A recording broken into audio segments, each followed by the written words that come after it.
You can piss me off with one little word.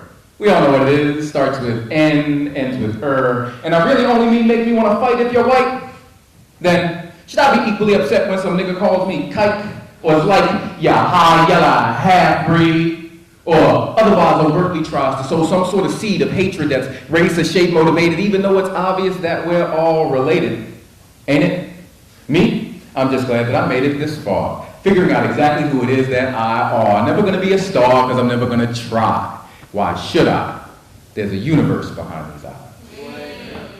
If my Jewish mother's parents brought all four of the Ashkenaz asses here in a boat about 1910 through Ellis Island from Eastern Europe, and my pops, peeps, slave-owning forefathers obviously had their sausages all up in chattel servitude syrup and grits, then is my black experience somehow less real than it gets? You see, my skin tone, hair texture, and the fact that, yeah, I said it, my mom is about as white as can be. But that don't keep me from getting stopped for DWB, because what 50 sees is indeed a black man. An American African diasporally predisposed to having a goddamn chip on my motherfucking shoulder.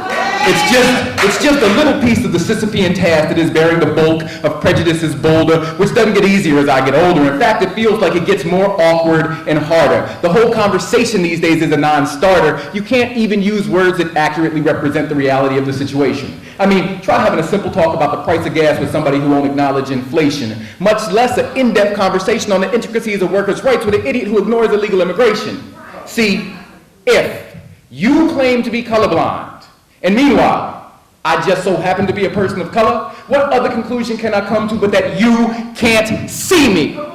You're missing a major point in the clock on the planet that I'm from, wherein this color can get me shot, or strung up by the neck, or at very least, profiled and stopped, perched in that precarious position, pondering, is protecting and serving really their mission when it comes to me and mine? The ability to achieve a colorblind state in America is white privilege defined. If the very last thing that slave traders did before herding their blacks onto a boat was taste them, and I mean taste them, put pink tongue to brown skin to see who's least or most likely to survive the time afloat, then how, now, can you fault me for still being just a little bit salty?